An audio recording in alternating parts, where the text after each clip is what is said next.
The Adventures of the Saint, starring Vincent Price.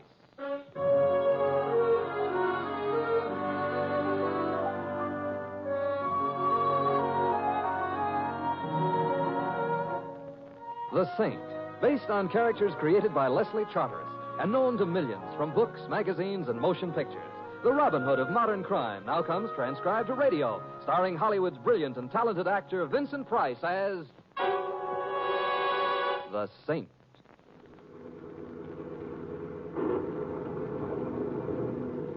Hey, Mr. Templar. Yes, Louis? Starting to rain. So it is. You couldn't get a dinner back in town? You had to travel all the way out here in the country to eat? Louis, I was invited to a dinner party, and Long Island is hardly the country. It's full of trees, ain't it? True. This does happen to be a rather lonely spot, but... The rain is getting heavier, too. I should have stood in Brooklyn. Oh, I'm sorry, Louis. What does a cabbie from Brooklyn doing out here in the middle of nature? He seems to be driving a cab. Hey, Louis. Yeah? Is it possible that the roof of your cab leaks? It's possible. It's leaking. On you? On me. Well, after all, Mr. Temple, according to the chemistry books, we're composed of 98% water anyways. Perhaps. I find the percentage high enough without any additions, however. There's no extra charge. We've got... Hey, Mr. Temple, the motor... It stopped. So I notice. Discouragement? No, it's possible the hood leaks, too. Oh, that's nice. No, don't blame the motor. After all, it ain't composed 98% water. It shortly will be. While we sit here and calmly contract pneumonia. Who's calm? Look, Mr. Templar, you know something? This could be the beginning of like a real horror story. It's the nighttime we're two guys stuck out here in the wilderness. Long Island. The rain is raining, the thunder is thundering, and I'm scared. You know what ought to happen next? If this was a horror story? That's what ought to happen next. It did. Oh, sound came from the left through those trees. Yeah. Oh, hey, I see lights. It must be a house. Doesn't seem very far away. But that's where the dog yelled from, huh? Yes, except that judging from the sound, the dog was outside. That's strange. Why would a dog be out in this downpour? Maybe he read a book on chemistry. Or maybe he's just leading the dog's life. That was a joke, I think. Yeah. And I may laugh later. At this moment, there's someone running down the road. Yeah, from the direction of the house. Look, he's heading for us. I hope you don't mind, but can you give me a lift back to Glenville? Oh, we'd be glad to, except that we're stuck here ourselves. However, you can join us inside. It's slightly less damp. Thanks. But I won't stay long. I don't care for the neighborhood. Yeah, how did you get here? I'm a cab driver. Well, where's your cab? Back there? That house? Yeah, the Hawthorne place. Well, why didn't you take your cab when you left? Because I was in a hurry. Because there was things closer to the camp than I was. What kind of things? Listen, young man. Nobody lives in the Hawthorne house. Nobody's lived there for over 100 years. So tonight, back in town, I picked up a fare, and where does he want to go? The Hawthorne house. I'm an old fool, so I take him there. He gets out at the house, tells me to wait, goes inside. I walk around to stretch my legs. Then I notice the house is all lit up. I think that's mighty queer, but I figure maybe somebody new bought the place. Well, perhaps someone did. No, because I go around to the side, and I look into the house through the big front window, and I see who's in the house. It ain't anybody new. Oh, who was it? It was the folks who used to live in that house 100 years ago. Huh? And what was worse, they were sitting around a table eating dinner. Oh, I see. You say they were the people who lived there 100 years ago. Well, how could you know that? Because of the way they was dressed. Because of the way they looked. Mister, I've lived in Glenville all my life. And there's pictures of the Hawthornes going way back in the Glenville Town Hall. Well, perhaps the people you saw were descendants of the original Hawthornes. Sure, except nobody dresses that way anymore. Except that one of them was bleeding onto the tablecloth with his throat cut open, and another was putting food into his mouth, only he didn't have a face around that mouth. Look, you're positive you didn't imagine. All right, I imagined it. I'm crazy. Think whatever you like. But me, I'm getting out of here. So long. Hey. Let's us get out of here, too, Louis. Oh, that's swell with me. Are we going to walk to Glenville? No, I'd like to take a look at that house. Why? Oh, we may still be in time for dinner.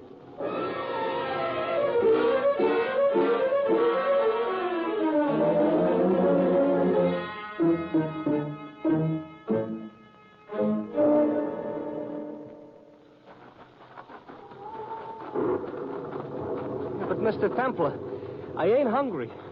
And besides, that guy might still maybe be bleeding. I doubt it.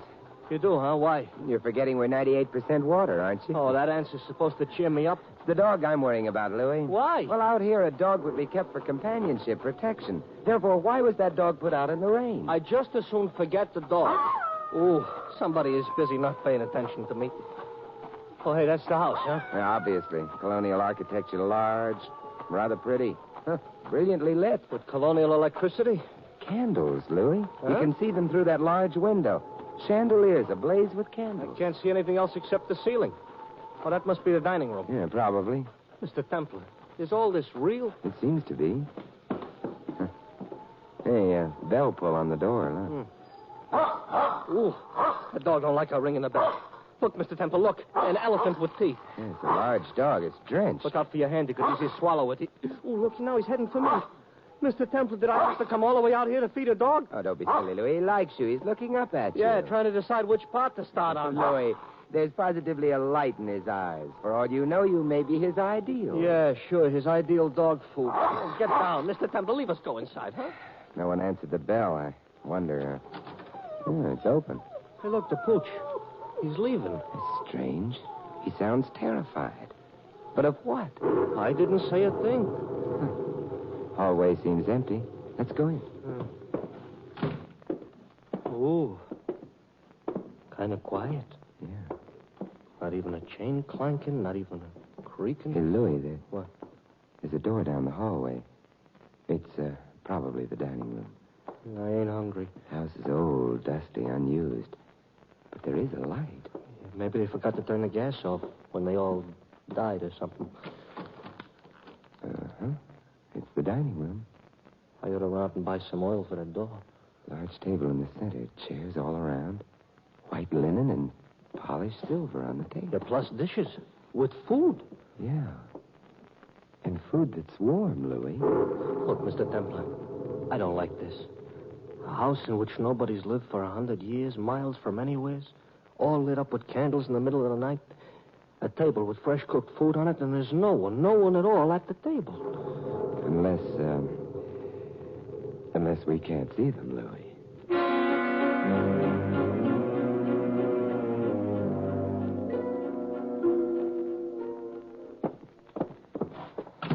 Yeah. Found a lot of cobwebs, Mr. Templar, and a lot of empty rooms, but nothing living. No.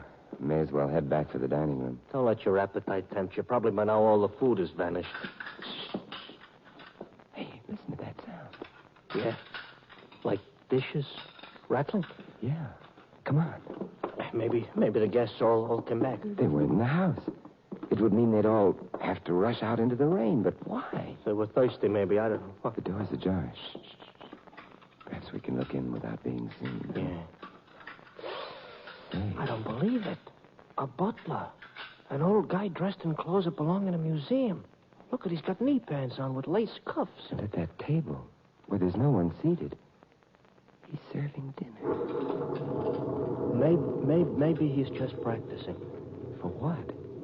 I heard of ghost writers. Maybe he's a ghost butler. Suppose we go in and find out, huh? Yeah. Good evening. Be still, if you please, be still. He's afraid we might disturb the guests. He's gathering some of the dishes. Going to the swinging door. Probably leads to the pantry. Look, he's waving on us. Should we wave back? No, he wants us to join him. Come along. Uh-huh. Serving pantry. I beg your pardon. Indeed you should. But you are Horton. Horton's the name, of course. But the footman must have told you that. the footman? Caleb, he let you in, didn't he? Shouldn't have directed you to the dining room, of course. But then he's getting old. You'd better go to your quarters at once, there behind the main staircase. Glad you came along. We need you. Caleb isn't the man he used to be. But then he's been with the Hawthorns for so many years. I remember when he entered service. You do? It was the year old Boney got his toes toasted at Moscow. Old Boney. Can't stand around gossiping all evening. Guests might notice. Get to your quarters, men. I've work to do. Hey. Look, he ducked out. Yeah. The door's locked. Probably a spring latch, which means we may as well go back to the dining room. Look, something's wrong with this whole thing. Mr. Templar, who is Old Boney? Huh? Oh, that happens to be the nickname the English had for Napoleon, Louis. Oh, fine. So Horton says he remembers the year Old Boney got his toes toasted at Moscow. Look, my brother-in-law, Joey, happens to be a very educated man. College man? No, graduated from the United States Army. He's now a mechanical-type engineer. Look, anyway, once he told me Napoleon was in Moscow in 1812. Yes, your brother-in-law was correct. But, Mr. Temple, that would make this guy Horton over 150 years old. Mm-hmm. I'm afraid it would. A guy over 150 years old is dead.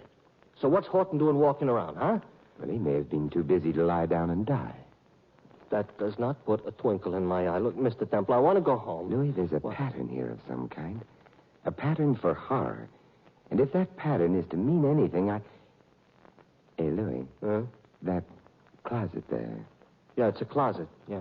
Yeah, suppose we open it. Look, I don't like to mention this, but in all old families, you know what they keep in closets? They keep skeleton in closets. Templar, it fell down. Yeah. No skeleton, however. That I can see for myself. Fortunate thing on the whole. Why, what's fortunate about it? Well, with a skeleton, you could never tell whether or not its throat had been cut. His throat has been cut? Yeah, thoroughly.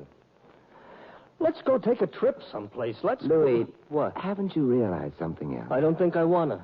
This man here is dressed just as we are, not in the costume of a dead age. Well, it didn't help him any. Oh, you found something? Yeah. Long brown hairs clinging to his clothes and... various papers. Yeah. In life, Louis, his name was Charles Gray. He was a lawyer. Oh, the Bar Association ain't gonna like this. There's something else. What? He was carrying this document, Louis. Yeah, what is it? A copy of the last will of one Samuel Hawthorne. Hawthorne. Him we didn't meet yet. No, lots of closets we haven't opened yet either. Yeah, we're not going to if I can help it. Well, what does the will say? And you better read fast because all them candles, are beginning to give up. I, Samuel Hawthorne, being sound of mind and body, do hereby make this my last will and testament. It is my desire that all my heirs in time to come, in order to inherit my vast fortunes, must at least once a year open Hawthorne House and there give a ceremonial dinner to the neighboring gentry. In costume? Yeah. Uh-huh. At this dinner, everyone present must wear clothing of my time. Uh-huh, yeah. My heirs must be of high moral repute and avoid divorces. Obviously, the dead man here, Mr. Charles Gray, was the lawyer in charge of the estate and presumably came here to make sure the terms of the will were met. Okay, so now we know the ghosts weren't really ghosts. Yeah, but what? We haven't seen any of them. It's true. Nor any neighboring gentry. However, that stipulation was probably waived. Yeah, look, Mr. Templar, we better maybe get the police. Yeah, there aren't any phones around here, Louis. Couldn't we walk to Glenville? No, Louis, I think we're here for the night. Oh, fine. Fits right in with that pattern for horror you mentioned. Oh, all I personally need right now is for someone to scream good and loud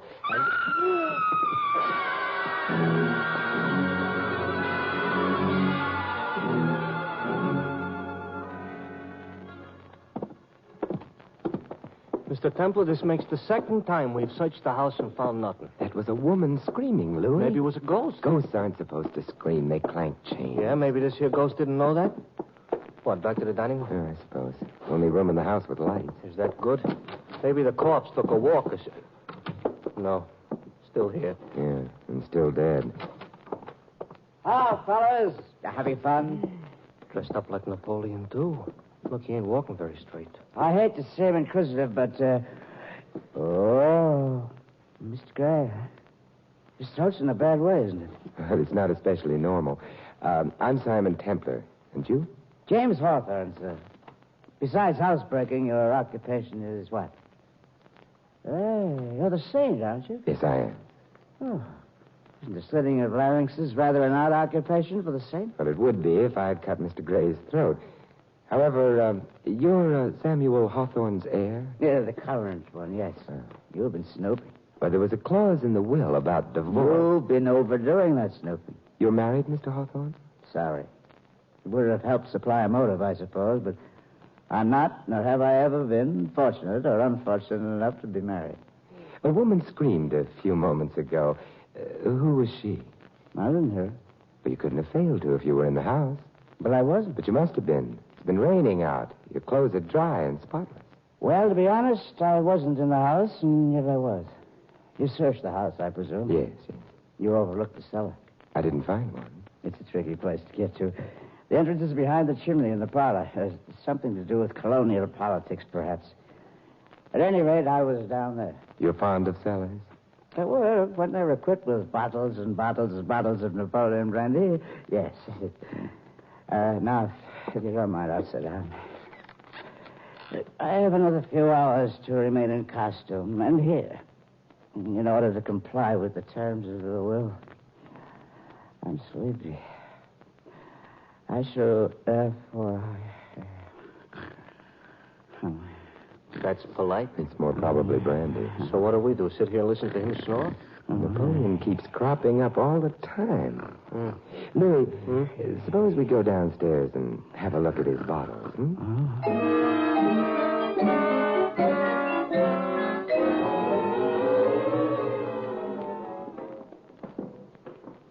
Ooh, some staircase down to the cellar. Yeah, it's very narrow. My shoulders keep rubbing against the wall. And a dirty wall, too.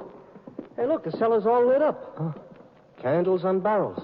Hey, and lots of barrels, not to mention kegs and casks and everything. Hands up. Yeah, casks and blondes and... I said hands up. With 42 caliber revolvers. 42? You didn't expect me to be armed, did you? I'm afraid we didn't expect you at all, Miss... Naturally, you would say that. But this isn't going to work out the way you thought. I'm afraid I haven't had any thoughts recently. Look, Mr. Templar, she's running up the stairs. Yes. Hey, she bolted the door behind her. Oh, Mr. Templar, that was a very solid type of door leading to the cellar. And the cellar is about 6 miles underneath the ground, and we're locked in. Oh, don't worry, Louis. We'll be released in time. In time for what? A funeral? That girl was beautiful, Louis. She's on the other side of a locked door, so what good does it do you, huh? I can worry. Oh, this is an occupation for a grown man. Worry about what? The part she's playing in this entire massacre. Mr. Templar! Yeah, those were shots. Did they answer your question? Hardly. We don't know who shot at whom. The girl had a revolver. Yeah, so she had. Still locked? Yeah, still locked. Don't bother, Louis. No one will answer. Oh. May as well go down again and make ourselves comfortable. Yeah. For how long? 20 years? Oh, don't be silly, Louis. You got an optimistic thought? We'd never last 20 years down here.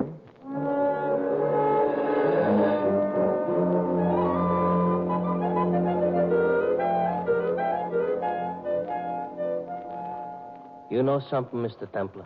I'm beginning to feel aged in the wood. You better restrain yourself. We've only been down here half an hour, perhaps. Hey, the Marines have landed. Yeah. Now, let's get another bottle. Get another bottle. Definitely an amphibious Good for operation. the Oh, Mr. Templar. Tripling, huh? Well, not exactly. Very naughty of you. Don't mind admitting that's why I'm here myself. Need another bottle of brandy. Don't know what happened to that one upstairs. It's all empty. Must have evaporated, huh? Oh, perhaps those shots frightened it out of the bottle. Oh, you had them, too, huh? Yeah. I had them myself, you know.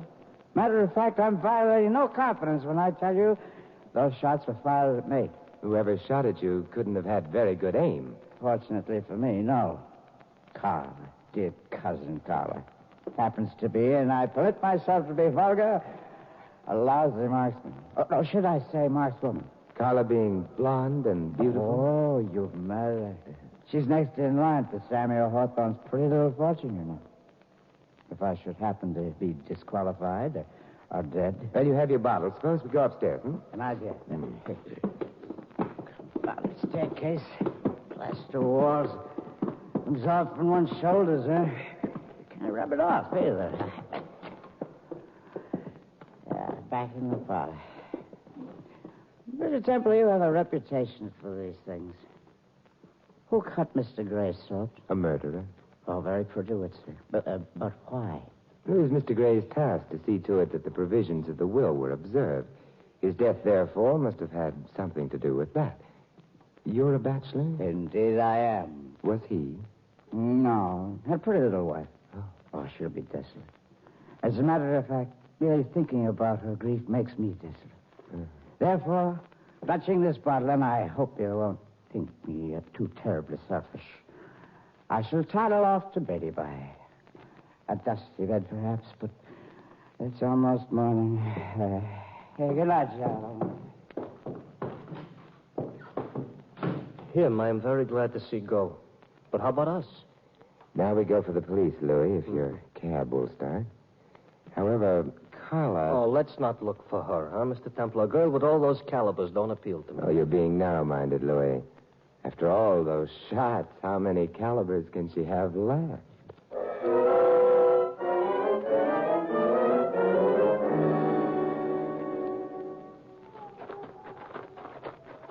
It's wet out, it's cold, it's dark, but do I mind? No. Out here, at least, no ghosts. No corpses, neither. Louis. What? Look. Oh, the other cab. Let's have a look, Louis. Oh, I didn't like that. Should I take a look, too? You might as well. Okay. I'll take... Wow. It's the frightened cab driver, Mr. Templar. Yes, except that nothing will frighten him anymore. Mr. Templar, this here's not a healthy neighborhood for throats. His has been cut, too. Yes, same technique is used on Gray. Louis, we've got to get back to the house. You don't like our throats the way they are? Come along, Louis. It's no time to go to Glenville. There's lots of time. In which a murderer may kill again. Oh, let's change a few subjects, huh? Very well. Yeah, I've got 3 questions, Louis. Why did the cab driver, whose body we've just seen, lie to us? Why did Carla think she was in danger from us? And can a bachelor be divorced? The answer to the last one, I know. He can't. Right. Therefore, we know who the murderer is, don't we?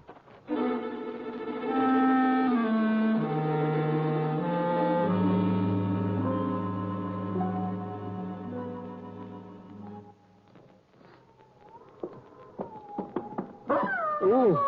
Hey, that dog. And we know about him, too, don't we? What do we know about him? You remember I mentioned the long brown hairs clinging to Gray's clothes? Yeah? Well, those hairs must have come from the dog we saw. The dog, therefore, belonged to Gray. Oh.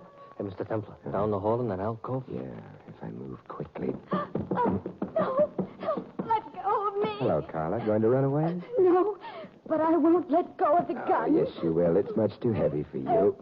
Ow. Now, just come along with us. All right. If you don't try anything. I won't, except for catching a killer. A killer? But what... We want the dining room. Well, everybody back so soon? Nearly everyone, Mr. Hawthorne. Oh, I'm glad you got Carla's gun, Mr. Templar. She might not miss me again. We don't know that it was she who shot at you, do we, Carla? Why? It would be easy to discover if this gun has been fired recently. Well, maybe I did shoot at him, but I... There's something else that should come first. Charles Gray was murdered in this house earlier tonight. Why? Both you, Mr. Hawthorne, and Carla covered a fortune. That's why you're both here. Yeah, Mr. Templar. Louis, all Mr. Hawthorne had to do was spend the night here in appropriate costume and also refrain from appearing in a divorce case. A bachelor can appear in a divorce case, can't he, Mr. Hawthorne? You found the papers for the divorce suit on Gray. Naming me as correspondent, eh? He was always so touchy about his wife. I didn't find them. Doesn't matter, however. I knew they or something like them had to exist.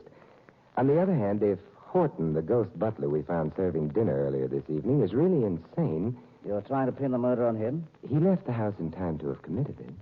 Yeah, there's usually a motive, you know. Mr. Hawthorne, which murder are you talking about? Gray's murder, naturally. No, because Horton wouldn't have had to leave the house to kill him. Gray was murdered in this room.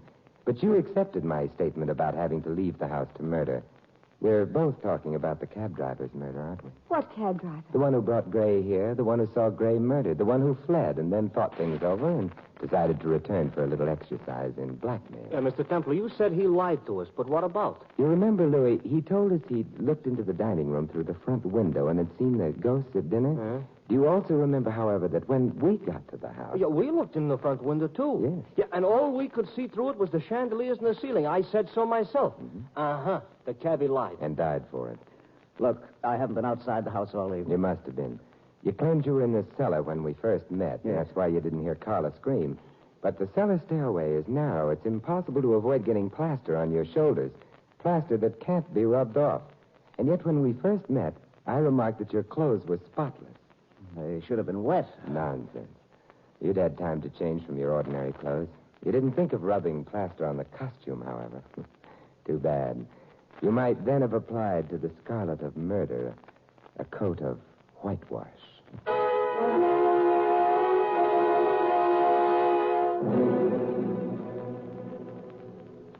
I was hiding in the cellar because James had threatened me.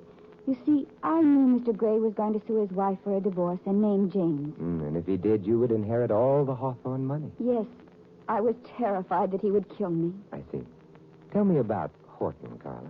Poor Horton has been hired every year for the occasion. He's very, very old. Now tell me about you, Simon. Well, Mr. Templar, I don't mean to interrupt you and Miss Carla, but it's... Louis, Yeah? you don't have the ghost of a chance.